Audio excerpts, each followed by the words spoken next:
안녕하십니까. 비더스 퀄리티 학술고문 심용주 박사입니다. 오늘은 앵무새의 동성애 Homosexuality in Parrots라는 주제를 가지고 여러분과 한 1시간 동안 재밌는 말씀 나눠보도록 하겠습니다. 아직 많은 분들이 들어오진 않으셔서 조금 조심스럽기는 하지만 일단 먼저 공지 드리겠습니다.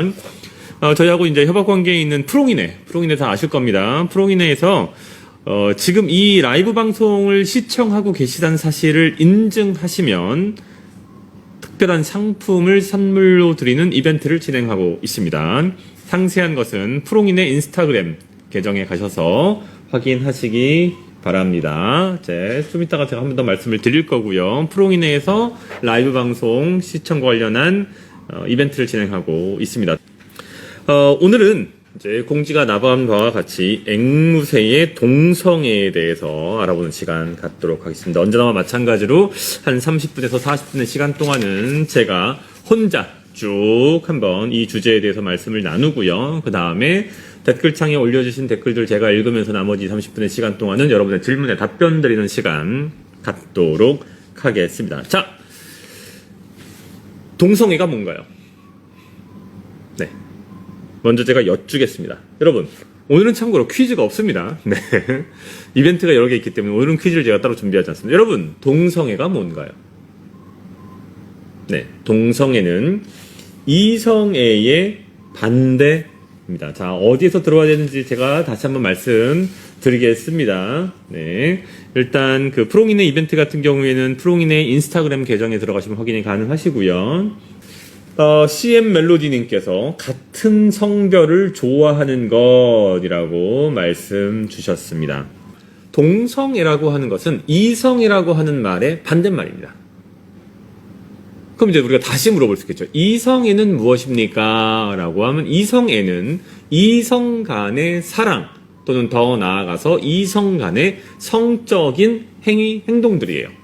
또는 이성에게 성적 매력을 느끼는 것도 이성애예요. 매력을 느끼는 어떤 심정적인, 심리적인 부분이나 또는 육체적으로 실제로 그러한 것을 실행하는 것을 이성애라고 합니다. 그럼 동성애는 뭐겠습니까? 동성애는 이성이 아니라 자신과 같은 성에 대해서 그런 성적 매력을 느끼거나 또는 성적 행위를 실행하는 것을 동성애라고 합니다. 영어로는 이성애는 heterosexuality라고 하고 통상 동성애는 호모섹슈얼리티라고 합니다. 우리가 보통 이제 옛날 드라마 이런 데 보면 너 호모야? 이 호모 새끼 이제 이런 식으로 비하하는 표현들이 많이 나와요.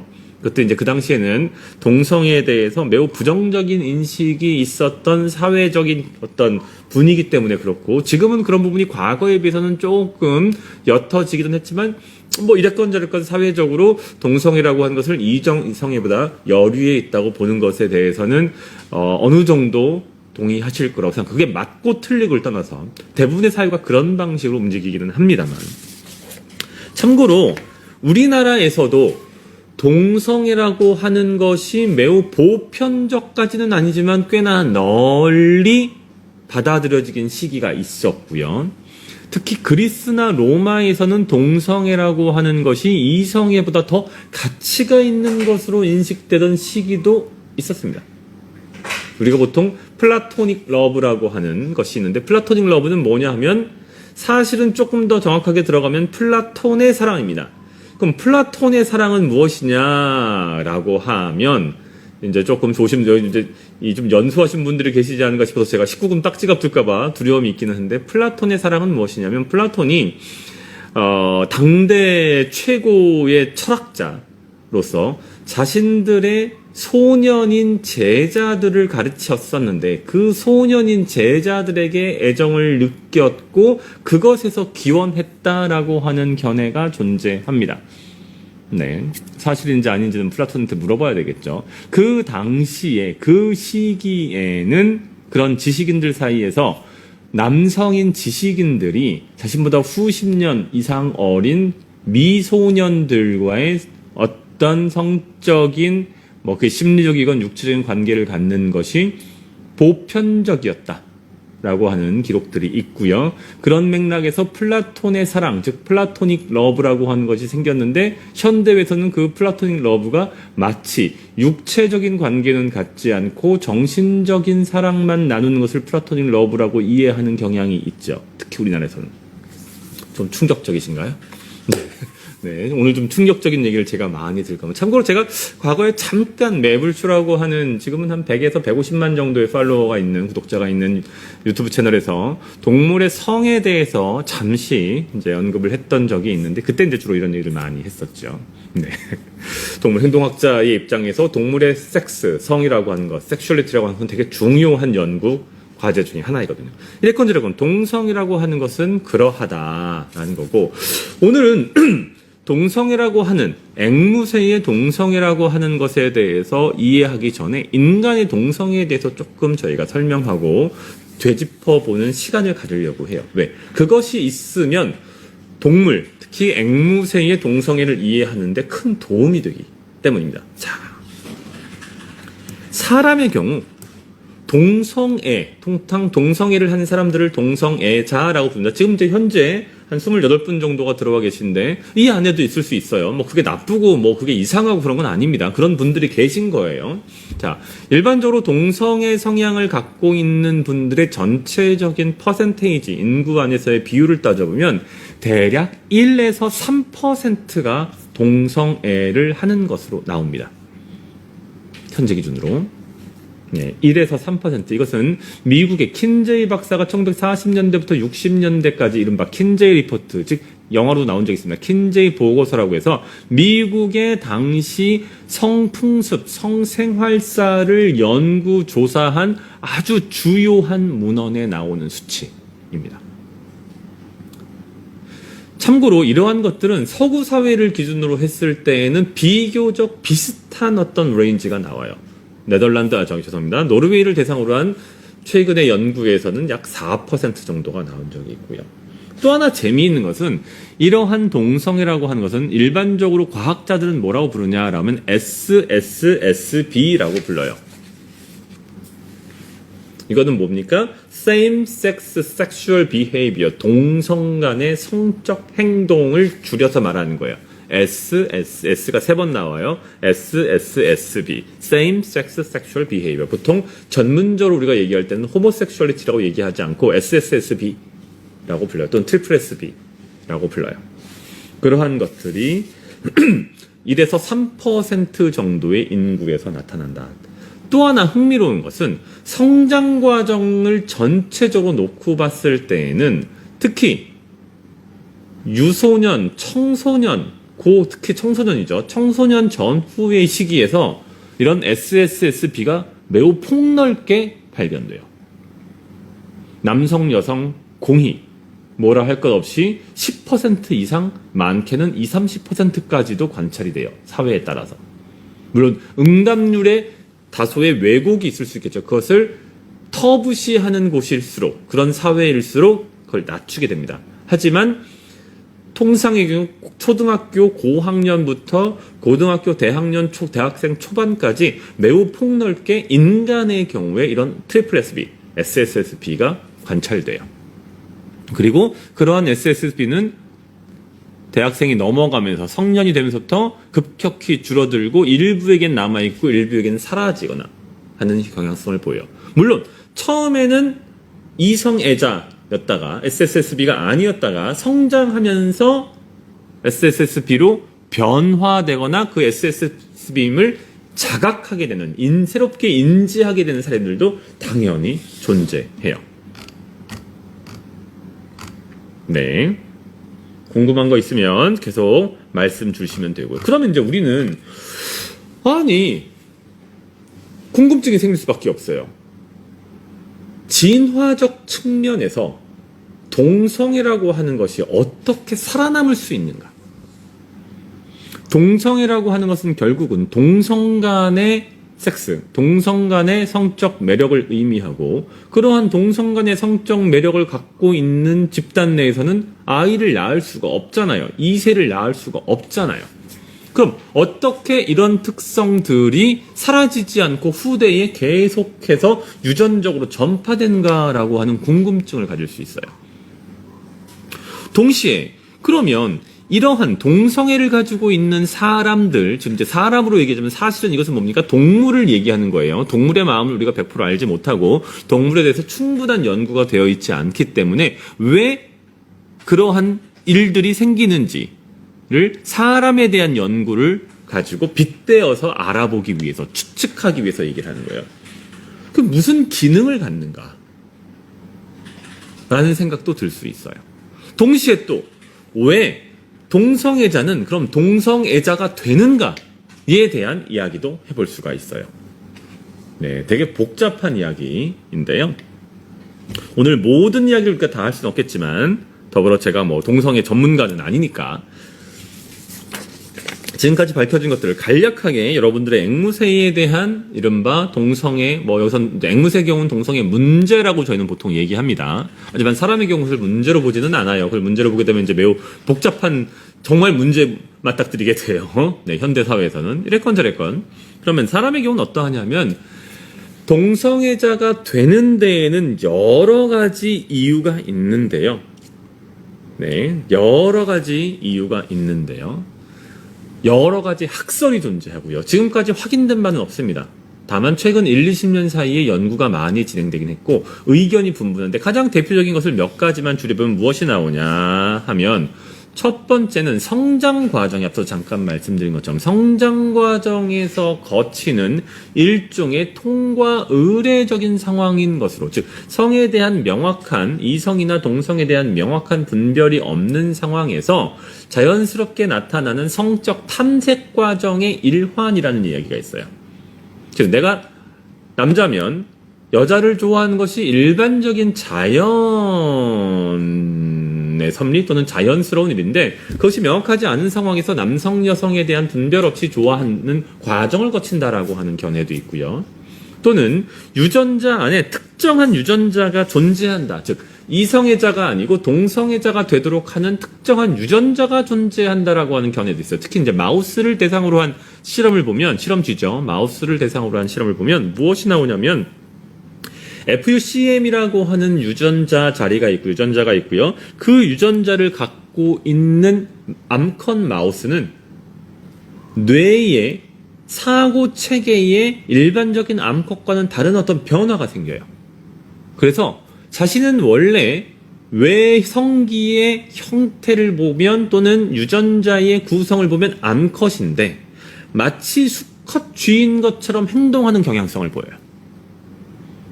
그럼 이런 수컷처럼 행동하는 FUCM 유전자를 갖고 있는 암컷 쥐들은 어떻게 합니까? 암컷과 사귀어요. 심지어 암컷과 교배를 해요. 물론 새끼를 낳을 수는 없어요. 또 다른 견해 중에 하나는 이른바 인지 또는 어떤 정신적인 뇌 내에서의 신경 전달 물질 또는 신경 신호가 전달되는 시스템의 변화가 있어서 그런 것 때문에 동성애자가 된다라고 하는 견해가 있어요. 이를테면 가장 대표적인 것이 세로토닌이라든지 또는 도파민 수용체의 어떤 변화가 있어서 그런 것들이 뇌의 전체적인 사고 체계, 인지 체계의 변화를 초래해서, 제가 이상이라는 말을 하진 않겠습니다. 변화를 초래해서 그런 것으로 인해서 게이 또는 레즈비언이 된다라고 하는 견해가 있습니다. 네. 또 한편에서는 학습이나 기타 집단 내에서의 개체 간의 상호작용의 결과로 그러한 상황이 도출된다라고 보는 견해도 있어요. 이건 이제 뒤에서 제가 조금 더 설명을 드릴 겁니다. 좀 제가 복잡한 얘기를 드리고 있습니다. 자, 그러면 이런 게이나 레즈비언이라고 불리는 이른바 동성애는 실질적으로 아이를 낳을 수 없는데, 새끼, 이세를 낳을 수 없는데 어떻게 그런 유전자가 전달되는지에 대해서 여러분들이 이제 궁금할 겁니다. 그건 어떻게 전달이 되냐 하면 형제 자매들을 통해서 통상 전달된다고 알려져 있어요. 여러 형제 자매가 있고 그 중에 하나가 이를테면 게이이거나 또는 레즈비언이에요. 그럼 이 게이이거나 레즈비언을 유발하는 특정한 유전자는 형제 자매들에게도 일정한 수준으로 분배되어 있을, 공유되어 있을 가능성이 높은데 그 중에 특정한 이유 때문에 이 개체만 발현이 된 거죠. 그러면 이 개체는 다른 형제 자매들처럼 새끼를 낳을 수는 없고 그 대에서 끝나게 되겠지만 최소한 다른 형제 자매들이 새끼를 낳아서 기르는 과정을 서포트할 수는 있어요. 보통 이제 사람의 경우에 게이인 삼촌이나 레즈비언인 이모들이 조카들을 되게 잘 아낀다라는 견해들이 있어요. 그런 조사 결과들도 있고 그런 방식으로 자신의 직접 유전자를 남기진 못하지만 자신과 유전자를 공유하는 다른 형제 자매들이 그들의 유전자를 남기는 방식으로 내 유전자가 거기에 묻어들어가도록 하는데 도움을 주는 거죠. 그럼 어떻게 돼요? 자신의 게이 유전자는 게이나 레즈비언이 아닌 형제자매들을 통해서 다음 때에게 계속 연결이 돼요. 계속 사람 얘기를 하는 것처럼 이게 동물 얘기예요, 실제로는. 그럼 마지막으로 이런 동성애는 실질적으로 이런 개체, 동성애 개체의 생존에 어떤 가치가 있냐, 어떤 의미가 있냐라고 하면 이건 복잡한 문제예요. 하지만 분명히 앞서 말씀드린 방식으로 자신은 아니지만 자신의 형제자매들의 육아 과정을 도와주는 방식으로 자신의 유전자를 남기는 일종의 이걸 정확하게 패러사이트, 즉 기생이라고 얘기할 수는 없지만 독특한 기작을 갖고 있는 거죠. 그리고 그 집단 내에 게이나 레즈비언 개체가 있으면 그 게이나 레즈비언 개체는 생산 자체에 도움을 주지는 못하지만 태어난 개체의 생존율 향상에는 도움을 줄 수 있는 거죠. 이해가 되십니까? 자, 여기까지 이제 사람 얘기했어요. 그럼 이거를 동물 얘기, 특히 조류의 얘기로 넘어가 보도록 했어요. 일단 수많은 동물들에서 지금까지 확인된 바에 따르면 서로 그 발현되는 퍼센테이지의 차이가 있기는 하지만 매우 폭넓게 호모섹슈얼리티, 이른바 SSSB가 관찰돼요. 가장 지금까지 높은 것으로 알려진 것은 양이에요. 양 중에서 특히 순양, 면양이건 사냥이건 일반 양 중에서 순양에서는 10% 정도까지도 이런 SSSB가, 즉 동성애 행위가 나타나요. 10%. 무려 10%. 엄청난 숫자죠. 또 한편으로 조류 중에서는 그레이 레그드 기스라고 하는 회색 다리 기스, 기러기죠. 회색발 기러기라고 하는 종에서는 수컷 간의 동성애 퍼센테이지가 비율이 무려 20%에 달해요. 전체 수컷 그레이 레그드 기스, 회색발 기러기의 20%는 순놈끼리 좋아하는 녀석들이에요. 놀랍지 않습니까? 와우! 좀 더 재미있는 것은 그런 연구들을 더 했던 과정에서 조류를 대상으로 특별히 연구를 수행했더니 놀라운, 좀 더 흥미진진한 결과를 얻었어요. 뭐냐 하면 폴리가미, 즉 난교 방식으로 특별히 한 마리 암컷 한 마리와 수컷 한 마리가 함께 오랫동안 살아서 새끼를 낳는 방식이 아니고 서로 특정한 성적 상대 없이 교미를 하는 조류에서는 수컷 간의 동성애 비율이 높은 것으로 나타났어요. 반면에 모노가미, 단일혼, 대부분의 사람이 항상 그런 것은 아니지만 일반적인 사람들처럼 수컷 한 마리와 암컷 한 마리가 오랫동안 또는 최소한 특정 번식 기간 동안의 만큼은 일종의 베타적인 성점, 항상 베타적이진 않아요. 한 10에서 20%는 이른바 바람을 피워요. 다른 암컷, 다른 수컷과 교미를 해요. 이랬건 사람도 마찬가지인 것으로 확인이 되고 있고, 그런 관계를 갖고 있는 비교적 충실한 성적 관계, 혼인 관계를 유지하는 조류종에서는 수컷 간의 이른바 게이 커플의 비율은 높지 않고 레즈비언 커플의 비율이 높은 것으로 나타났어요. 자, 제가 이제 말씀을 앞쪽에 길게 드렸지만 우리가 여기서 뭘 얻어낼 수 있어요? 앵무새와 관련한 몇 가지 인사이트를 얻을 수 있기 때문에 제가 이렇게 긴 서설을 드리고 있는 거예요. 여기서 또 하나 재밌는 것은 조숙종. 태어나자부터 삑삑거리고 눈 뜨고 날르진 못하지만 털 나가지고 걸어다니고 밥 먹는 오리나 기러기 같은 종들이 있죠. 네. 그런 조숙종의 경우에도 어떠하다? 암컷 간의 female, 암컷 간의 이른바 레즈비언 커플의 비율이 높은 것으로 나타났어요. 그럼 이것을 해당 연구를 수행한 연구진들, 학자들은 어떻게 해석하냐라고 하면 새끼를 기르는데 들어가는 노력이 얼만큼이냐. 이를테면 폴리가미, 난교 사회에서는 수컷들이 자신의 새끼가 누구인지 모르기 때문에 그 새끼를 돌보기 위해서 많은 노력을 하지 않아요. 그럼 어떻게 돼요? 네, 수컷 간의 레즈비언, 동성의 비율이 높아진다. 그 반대에는 암컷 간의 동성의 비율이 높아진다. 뭐 이런 방식으로 명확하게 딱 어떤 논리적인 근거를 대기는 없지만 그런 경향성이 존재한다라는 이야기가 있어요. 앵무새는 어떤가요? 앵무새는 후자에 속하죠. 전형적인 모노감이에요. 몇몇 종, 이클레터스와 같은 아주 특수한 종을 제외하고는 전형적인 모노가미 사회를 이루고 있고, 그러면은 앵무새의 경우는 어떠하다? 암컷 간의 호모섹슈얼리티가 SSSB가 높을 가능성이 존재하겠죠. 자, 이제 앵무새 얘기로 들어가겠습니다. 드디어 23분 끝에 앵무새 얘기 들어가겠습니다. 오늘 너무 충격적인 얘기라서 다들 할 말을 잃으시고 말씀이 없으신 건가요? 아니면 너무 사람 얘기를 많이 해서 말씀이 없으신 건가요? 네, 편하게 말씀 주시면 되고요. 그럼 이제 앵무새의 경우는 어떠하냐라고 하면 앵무새에 있어서의 SSSB를 가지고 심도 깊게 연구한 논문은 극히 소수예요. 네, 그래서 관련된 논문을 찾기가 사실 쉽지 않아요. 그럼에도 불구하고 다양한 관찰 결과나 앵무새 전문가, 사육 전문가들 사이에서 회자되고 있는 이야기들은 분명히 존재합니다. 일단 앵무류의 경우 인지 기능이 뛰어나서이겠지만 동시에 사회적으로 매우 잘 발달되어 있고 의사소통할 수 있는 커뮤니케이션 스킬이 매우 뛰어나기 때문에 그럴 수 있는데 통상 꽤나 높은 수준의 동성의 비율을 보이는 것으로 알려져 있어요.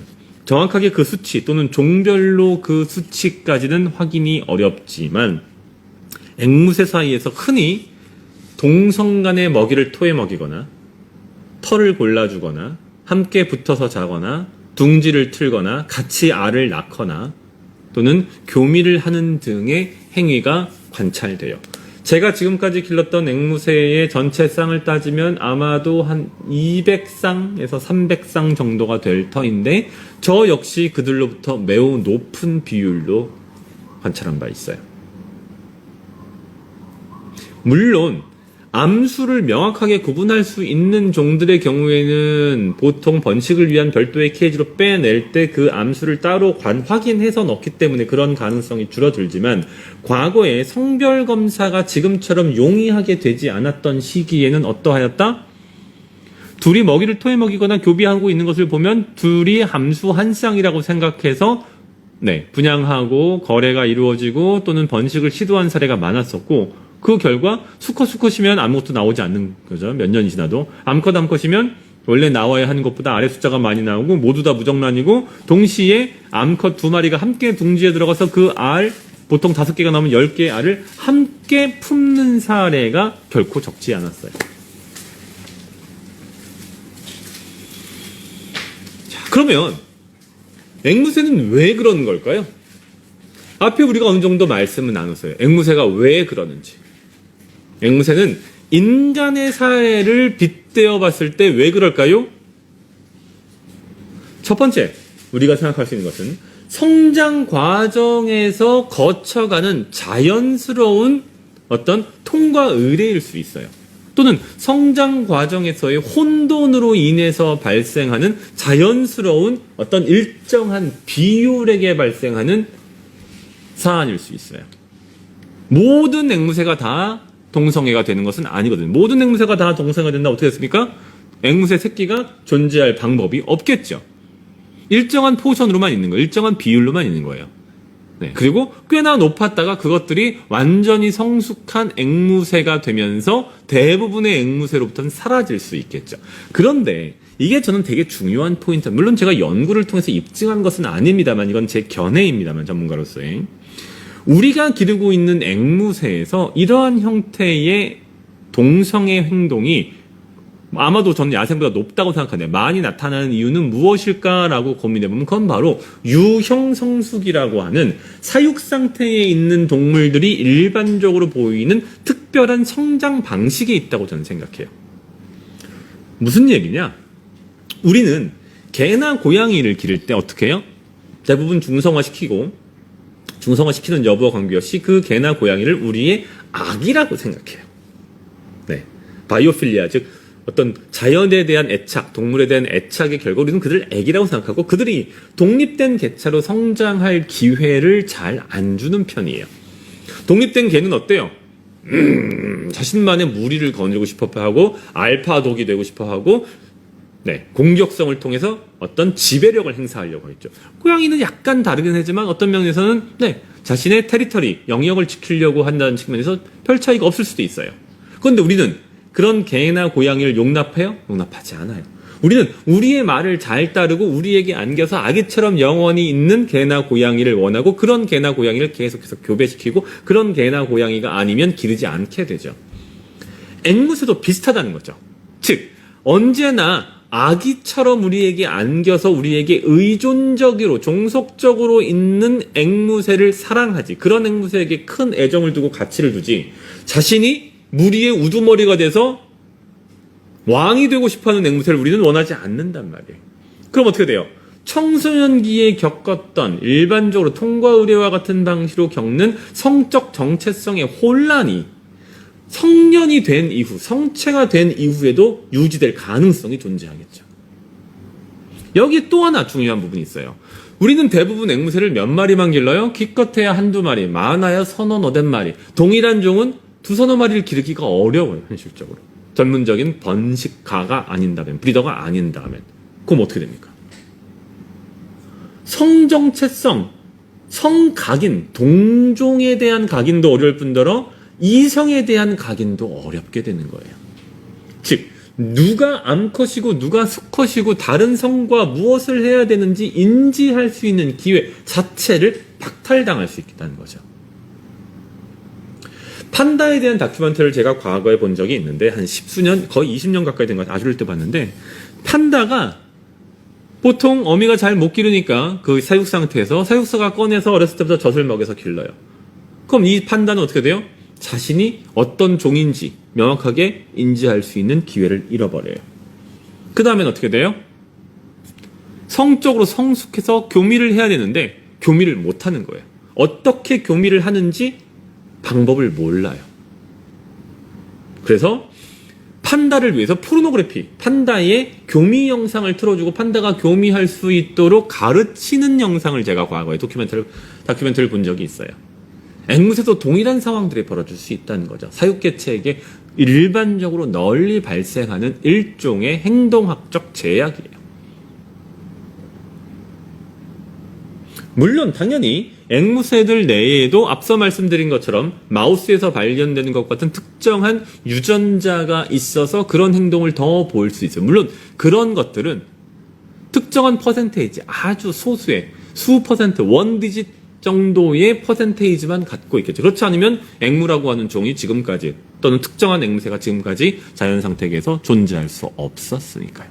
자, 나름대로의 개똥 철학으로 앵무새에게 왜 특히 우리가 사육 상태에서 기르고 있는 이른바 애완 또는 반려, 저는 항상 이제 가정이라고 말씀을 드리는데 가정 사육 앵무새에게 호모섹슈얼리티, 즉 동성이라고 하는 것이 관찰되고 널리 발견되는지에 대해서 약간 짚어봤어요. 그러면 이제 보호자의 입장에서, 브리더의 입장은 저희가 배제하고 있으니까 보호자의 입장에서 이런 문제를 어떻게 대응할 것인가로 들어가게 되겠죠. 첫 번째, 사실은 보호자의 입장에서 동일한 종의 암컷, 수컷을 기르고 있는데 그 둘 사이에 일종의 동성애가 있어요. 그거는 우리의 입장에서는 문제일까요? 문제가 아닐까요? 사실은 가정에서 앵무새를 그게 관상 목적이건 아니면 애완의 목적이건 이른바 반려의 목적이건 어떤 특정한 목적으로 기르는 상황에서 그런 행동이 발견되는 것, 벌어지는 것은 우리에게 문제가 되지는 않아요. 다만 그 과정에서 문제가 되는 것은 무엇이냐? 그 둘 사이에 과도한 애착, 본딩이 있고 그 본딩의 결과로 보호자에게 공격적인 행동을 하거나 또는 자신의 배우자라고 믿어지는 그 동일한 성별의 새에게 전환 공격, 다른 사람에게 공격하고 싶은데 그걸 못하니까 자신의 배우자인 동성 파트너에게 공격성을 보이는 것이 문제가 되는 거예요. 그럼 이거는 결국은 뭐로 들어갑니까? 제가 한 4주, 한 달 반쯤 전에 진행했던 사람을 대상으로 한 성적 애착에서 발생하는 문제와 동일한 문제로 결국은 들어가게 돼요. 무슨 얘기냐? 그게 동성이건 이성이건은 우리에게는 중요하지 않아요. 왜? 우리는 어차피 번식을 하려는 사람들은 아니기 때문에. 하지만 그런 행동을 보이는 것은 나 보호자, 그다음에 나의 가족인 다른 사람들의 입장에서는 잘못하면 공격을 당할 수 있는 문제를 유발한다, 촉발한다는 측면에서 문제가 된다는 거죠. 행동학적으로. 그럼 이건 어떻게 해야 돼요? 막거나 개선해야겠죠. 이제 기억나시는 분들 있으시겠지만 우리가 앵무새가 번식하지 말아야 하는데 또는 성적 애착을 갖지 말아야 하는데 갖는 경우에는 어떻게 한다고 했습니까?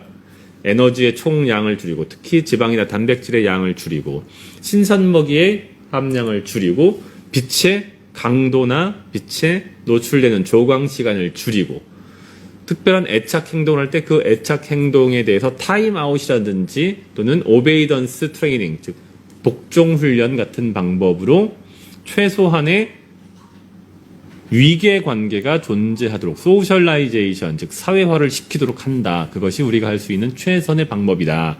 그리고 그런 과정에서 성선이 줄어들게 되면 그러한 성적 행동들은 눈 녹듯이 사라지진 않을지라도 상당한 수준으로 줄어들게 된다라고 말씀드린 바가 있어요. 기억하실 겁니다.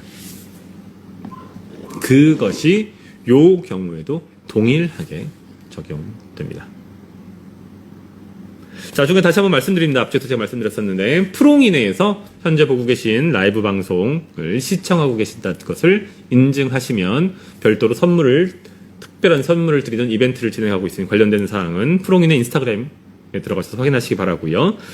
자, 오늘 한 35분 정도의 시간에 걸쳐서 앵무새에 있어서 동성애라고 하는 것이 어떻게, 왜 발생하고 어떻게 다음 세대로 이어지고 그것이 어떤 함의를 갖는지, 그 다음에 그것이 문제가 된다면 그 문제를 어떻게 해결할 수 있을지에 대해서 알아봤습니다. 제가 한 가지 빼놨습니다.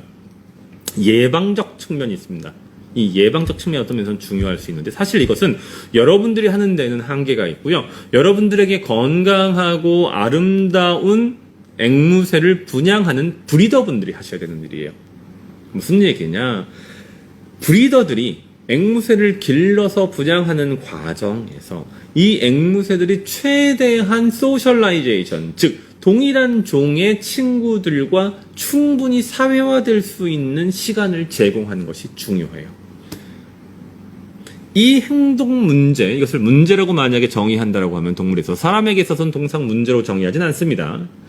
이것이 동물에게 있어서 행동 문제라면 이 문제를 예방하는데 조금이나마 도움이 될 수 있는 것들이 무엇이냐면 앵무새라고 하는 종의 동물의 생산, 유통, 분양, 입양 과정 전체를 놓고 봤을 때는 이 종들이 너무나 일찍 자신이 누구인지도 알지 못한 상태에서 개별 가정으로 분양되어 가서 거기서 혼자 자라가는 것이 문제라는 거죠. 그래서 정상적인 성장 과정을 어느 정도 겪을 수 있도록 최소한의 보장을 해줘야 됩니다. 국내에서 지난 20, 30년 동안 흔히 벌어졌던 일들이 국내에선 제대로 된 브리더라고 하는 분들을 찾을 수 없었던 그런, 이제는 브리더분들이 많이 늘어났어요. 이 방송을 듣고 계신 분들도 계실 거고, 그 시기에는 그냥 새를 빨리빨리 길어서 빨리빨리 팔아먹는 데에만 집중했다는 거죠.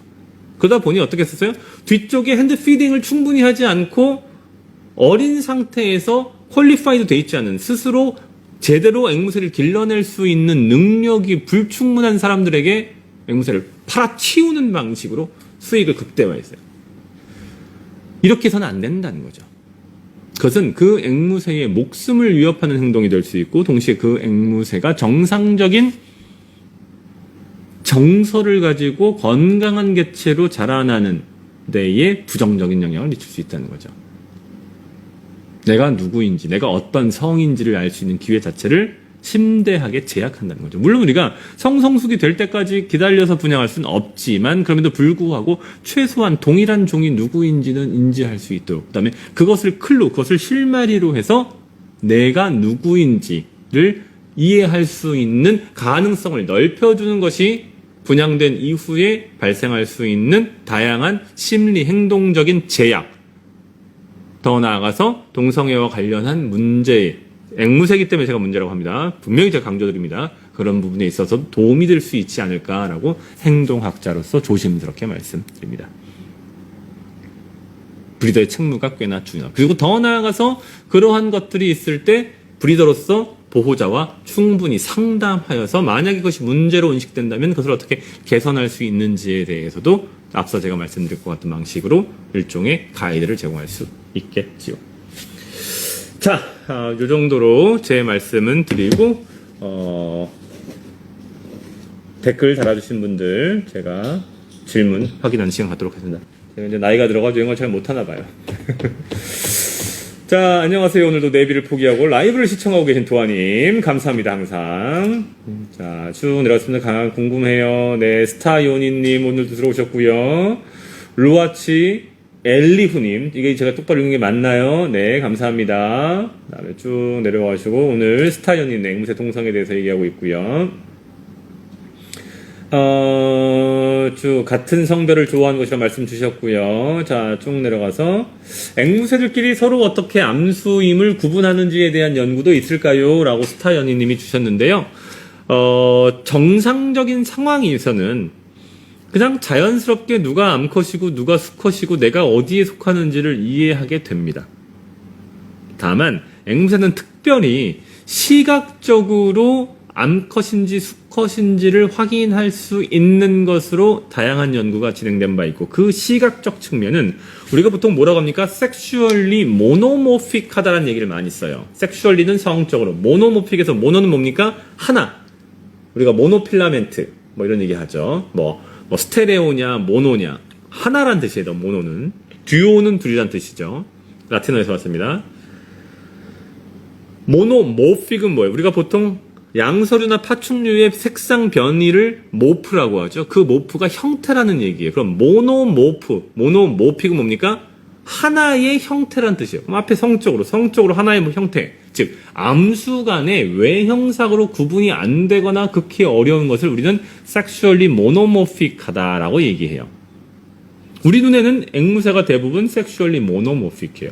아주 특수한 몇몇 종, 이를테면 이크레터스라든지 뭐 성장한 코카투 계열이라든지 그런 몇몇 종을 제외하거든요. 그럼 얘네는 서로가 암컷인지 수컷인지를 어떻게 구분하지? 라고 하는 의문이 들겠죠. 지금까지 확인된 여러 연구에 따르면 자외선을 비춰주면 그 자외선에 반응하여서, 우리는 자외선을 볼 수 없지만 앵무새는 자외선을 볼 수 있는데, 자외선 하에서는 앵무새의 암컷과 수컷의 색깔이 달라진다는 것이 주요한 과학적 발견이에요. 그래서 그들은 누가 암컷인지 누가 수컷인지를 육안으로 확인할 수 있다는 거죠. 물론 그들 남들의 어떤 행동도 있을 것이고요. 당연히 울음소리도 있겠죠. 자, 똥마리 집사님이 누구시길래 똥마리 집사님 반갑습니다라고 하셨네요. 네, 20%도 놀랍지요. 헐이라고 말씀 주셨고, 자, 코카투가 질병에 취약하다고 질병에 취약한 종은 살아남을 수가 없어요. 우리가 많은 오해를 하는데 앵무류가 멸종위기라고 잘못된 얘기가 돌아다녀요. 환경부는 앵무새가 멸종위기종, 국제적 멸종위기종이라고 하죠. 앵무새는 실제로 야생에서 멸종위기에 처해 있는 경우가 그렇게 많지 않아요. 약 350여 종 중에서 뭐 한 10%나 될까? 네. IUCN 국제자연보호연맹에서 말하는 이제 취약종, vulnerable 이하가 그렇게 많지 않아요. 다만 앵무류 전체가 펫으로서의 가치가 높다 보니 야생에서 많이 채집되어서 절멸할 위기에 처할까봐 동시에 개별종을 구분하는 것이 어렵다는 이유로 앵무목 전체를 부속서 2 이상으로, 물론 3인 경우도 있지만 제한적으로 부속서 2 이상으로 그냥 묶어놓은 것 뿐이지 실제 개별종 중에서 멸종위기에 있는 종은 그렇게 많지 않아요. 멸종위기에 있지 않다는 건 뭐예요? 잘 야생에서 잘 먹고 잘 산다는 거예요. 네. 서식지 파괴라든지 뭐 밀렵이라든지 뭐 잡아먹는 경우도 있으니까요. 아니면 그 지역 내에서 펫 시장에 판매할 목적으로 일단 멕시코라든지 뭐 에콰도르 이런 지역에서 뭐 아프리카 특정 지역에서 포칭 즉 둥지 안에 있는 것을 잡아가는 경우들이 있지만 질병에 취약한 종은 살아남을 수가 없어요. 그래서 이런 말들은 누가 퍼뜨렸는지 모르지만 오히려 코카투는 매우 강건한 편에 속하죠. 자, 오늘 비가 오는군요. 제가 오늘 세차했는데 열심히 진짜 한 달 만에 세차한 것 같은데 벼르고 벼르다가 비가 와서 우울했습니다. 자, 선코니어가 자해를 너무 주기적으로 하는데 2마리 선코니어 둘 다 암컷이고 알을 낳으면 바로 빼버리면 자해를 하는데 이거는 러브팬님 요거는 저희 쪽으로 좀 상세하게 말씀을 주시고요. 비디오도 주시고 사진도 주시고 하면 제가 한번 따로 다뤄드릴게요. 왜냐하면 요것만 가지고는 저희가 뭘 알 수가 없어요. 그래서 제가 요거는 저희 우리 윤종현 대표님하고 말씀을 나누어서 별도의 어떤 코너를 만들어서 여러분들이 기르고 있는 앵무새들의 행동 문제에 대해서 상담하는 코너를 한번 기획을 해보겠습니다. 그래서 거기에 대해서 저희는 보통 적게는 50개, 많게는 100개 정도의 퀘스천이에요. 아주 상세한 문항과 사진, 비디오를 요청드려요. 그런 게 있어야지만 제가 분석이 가능해요. 이 말씀만 일단 우리 아이가 공부 안 해요. 우리 아이가 공부 안 하는 이유가 뭔지 저는 모르는 거죠. 제가 무당이 아니다 보니까. 아쉽게도 저는 신내림을 받지 못해서요. 앵무새 신께서 저를 점지하지 않아가지고 정말 죄송합니다. 이것만 가지고는 제가 무슨 내용인지 이야기, 그다음에 이것만 가지고는 제가 그래서 요거는 죄송하지만 지금 제가 뭐라고 말씀드릴 수는 없는 내용이다 라고 아쉽게 말씀을 드렸고요.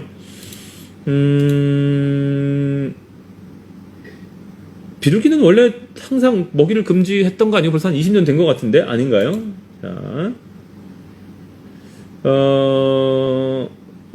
자, 쭉 가보겠습니다. 저도 그렇게 생각해요. 이성을 만날 기회가 없어서. 원숭이는 일부러 어린애들 앞에서 교미를 한다고 들었어요. 그런가요? 네네. 그렇다면 침팬지의 경우에는 이제 그 교미라고 하는 것이 그들에게는 부끄러운 일이 아니기 때문에 오히려 자랑스러운 일이죠. 교미 기회를 얻는다라고 하는 것은. 그래서 대놓고 무리 내에서 하는 경우들이 있는 것으로 저도 침팬지와 관련한 행동학 문헌들을 읽으면서 봤던 기억이 남고요. 자, 아가프로니스 2마리를 기르시는데 둘 다 수컷이거든요. 발정 행동을 한 아이가 다른 아이에게 하게 될 때가 있는데 이건 발정 행동할 상대가 없어서 그런 걸까요? 아니면 이것도 근데 이런 것을 보통 우리는 SSSB라고 불러요. Same Sex Sexual Behavior. 이제 동성애라고 하는 표현은 사실은 제가 이제 아까 너무 깊이 들어가진 않으려고 해서 말씀을 안 드렸지만 다소 인간 중심적인 표현이라는 거예요. 호모섹슈얼리티라고 하는 것은 동물의 경우 정확하게 어떠한 기작에 의해서 그런 결과가 나오는지 우리가 잘 이해하지 못하기 때문에 SSSB라고 하는 특별한 용어를 만들어서 칭하고요. 이것은 당연히 SSSB에 들어갑니다. 다만 이것을 고칠 것인가 말 것인가는 특별히 그 둘에게 피해가 가지 않고 우리에게도 피해가 가지 않는다면 고칠 필요가 없는 거죠. 물론 고치는 것이 어렵기도 하지만. 자, 저희 아마존은 자신이 좋아하는 사람 옆에 누군가 있으면 그냥, 이게 이제 전형적인 전환 공격성이에요. 이것을 막는 방법은 오베이던스 트레이닝, 복종 훈련이 가장 중요하고, 그 다음에 필요하다면 타임 아웃, 즉 퍼니시먼트도 해야 되고요. 자, 스타연이님, 동성애가 있으면 개체를 분리시는 게 맞나요? 이거는 선택의 문제예요. 예를 들어서 내가 번식을 하는 것이 목표인데 번식해야 되는 아이들 안에서 암수가 각각 서로 정답게 놀지 않고 암컷 수컷이 놀고 있으면 이건 문제가 있는 거죠. 그렇다라고 하면 어떤 조치가 필요하지만 오늘은 브리더를 대상으로 한 것이 아니고 일반적인 펫 오너를 대상으로 한 상황인 것으로 가정하고 있고 그렇다라고 하면 사실 그것은 서로에게 문제가 되지 않거나 A가 B, 둘 다 수컷이나 둘 다 암컷인데 A는 B를 좋아하는데 B는 A를 싫어해요. 잘못하면 공격적인 상황 때문에 뭐 상처를 입거나 그럴 수 있어요. 그러면 당연히 분리한다든지 조치가 필요하지만 그것이 아니고 둘이 서로 좋아하는 것은 so what? 무엇이 문제냐는 거죠. 그게 문제가 될 필요는 없지 않는가라고 생각합니다. 자, 그럼 브리더에게 분양받을 때 사회화 과정을 거쳤는지 확인할 수 있는 방법. 사회화 과정이라고 하는 것은 기본적으로 동일한 종의 개체들이 동일한 공간에서 위닝이 끝날 때까지, 즉 먹이를 스스로 먹을 수 있는 그 시간까지 함께 있는 것을 확인하고 브리더가 그들에게 최소한의 enrichment, 풍부화 장난감을 제공해주고 먹이를 제공해주고 그들과 교감하는 것을 확인하는 것만으로도 충분합니다. 양성 나온 개체가 무증상이면 재검사하면 음성이 나오는데 이거는 앞뒤 맥락이 뭔지 좀 필요한 것 같습니다. 네, 이거 정확하게 무슨 말씀인지 제가 이해가 안 돼서 아마도 PD나 PBF들을 말씀하시는 것 같은데 자, 너무 늦게 들어와서 슬퍼요. 다음에는 스타엘리님 꼭 일찍 들어와서 그다음에 참고로 저희는 이것을 유튜브로 가공을 해서 유튜브 채널에도 올리고 있으니까 다시 들으시면 될 것 같고요.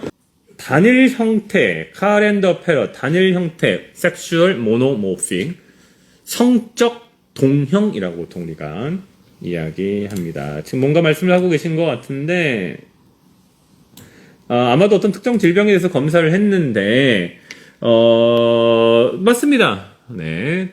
이제 일반적으로 우리가 PCR 또는 리얼타임 PCR 또는 다양한 이제 PCR의 아류들이 있고요.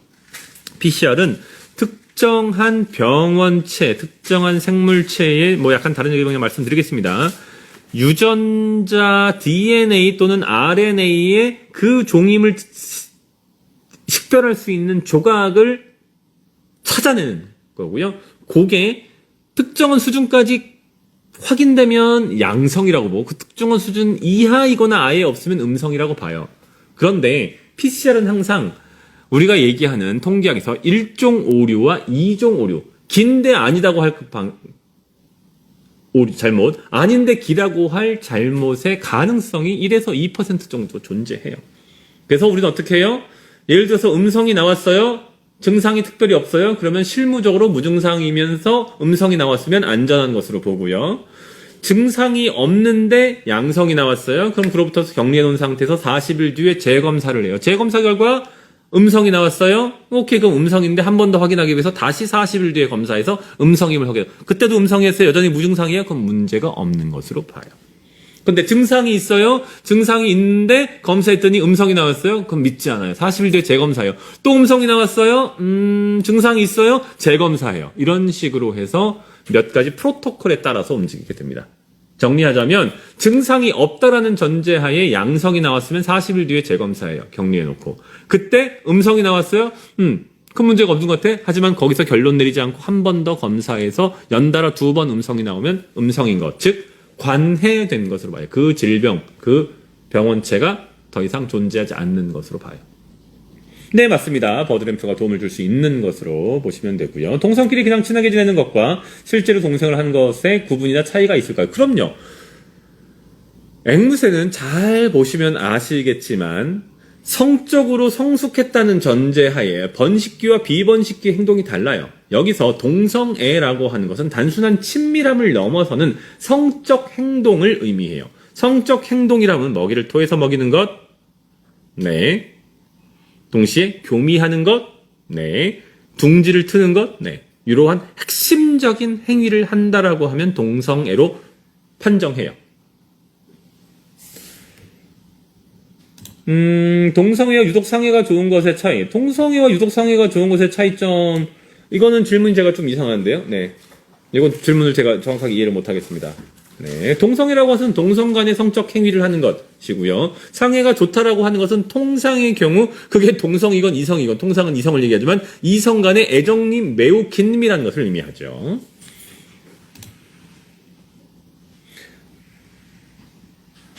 자, 어쩌다 한 번씩 그런 모습들을 보이는데, 근데 큰 문제는 아니에요, 일반적으로. 자, 루이 민시키 님이시고요. 앵무새들은 배우자 유대가 있는 종이 더 많은 것으로 알고 있는데, 그럼 모노가미의 형태를 볼 수니? 네, 그렇게 이해를 하시면 될 것 같습니다. 자, 쭉 가보겠습니다. 저희 집 코뉴어를 말씀하신 것 같습니다. 코녀라는 게, 코뉴어는 수컷인데 잘 지내고 있어요. 특별히 문제가 있다는 말씀은 아니신 거죠. 저희는 남자친구가 매번 3장 넣고 제게서 데려가려 했더니 어느 날부터 남친을 물더라고요. 아, 네. 앞뒤 맥락을 제가 잘 정확하게 모르겠지만, 네. 남친분이 앵무새에 대해서 잘 모르는 상태에서 앵무새를 마음대로 손대는 것은 앵무새에게 위해가 될 수 있으니 최소한 앵무새를 어떻게 다루는지에 대한 교육을 하거나 아니면 앵무새를 마음대로 손대지 않는 것이 맞겠지요. 수컷이 암컷을 좋아하다 주변에 암컷이 없어지고 수컷들만 남았을 경우 수컷을 좋아? 네, 가능합니다. 실제로 인간의 경우에 1%에서 3%가 동성애라고 제가 말씀을 드렸는데 그 동성애가 대부분의 경우 양성애와 겹쳐요. 절반 정도는. 그래서 동성애이기도 하고 양성애이기도 하고 왔다 갔다 하는 경우들이 있고 또는 그렇게 했다가 나중에 다시 이성애가 되기도 하고 그것이 유동적인 경우들이 있습니다. 자, 타종끼리도 당연히 동성애가 있을 수 있고요. 네. 자, 오늘 앵무새 예, 동성애라고 하는 이슈, 저는 뭐 문제라고 분명히 생각하지는 않습니다. 이슈에 대해서 우리가 사람에 대한 연구 또는 다른 동물종에 대한 연구를 기반으로 그것을 어떻게 이해할 것인지에 대해서 알아보는 시간 가졌습니다. 한 1시간 가까운 시간 동안 여러분들 적극적으로 참여해 주시고 더불어서 오늘의 주제는 아니지만 현재 환경부가 벌이고 있는 국립생물자원관이 벌이고 있는 황당무계한 일과 관련하여 여러분들의 의견도 받는 기회가 돼서 즐겁고 동시에 힘이 났습니다. 다음에는 저희가 좀 더 즐겁고 신나는 저희가 지금 계획하고 있는 것은 앵무새에 있어서의 부리하고 날개, 깃털의 그루밍과 관련한 최신 연구, 수의학적 연구, 행동학적 연구들을 기반으로 여러분과 1시간 정도 말씀 나누는 기회 다음 주에 마련하고 있고요. 주변 분들에게 많이 퍼뜨려 주셔서 더 많은 분들 한 100명 갔으면 좋겠는데 100명을 못 가네요. 제가 능력이 부족해서 그런 게 아닌가 싶은 생각이 있는데 100명 가 보시죠. 자, 오늘 이 정도로 마치고 여러분들 다음 시간에 더 알차고 재미있는 주제로 찾아뵙도록 하겠습니다. 여러분들 듣고 싶어 하시는 말씀 있으시면 저희 인스타그램 DM을 통해서 또는 댓글을 통해서 여러분들이 듣고 싶은 주제에 대해서 말씀 주시기 바랍니다. 저는 여러분과 함께 앵무새를 사랑하는, 조류를 사랑하는, 특수동물을 사랑하는 심영주 박사입니다. 감사합니다.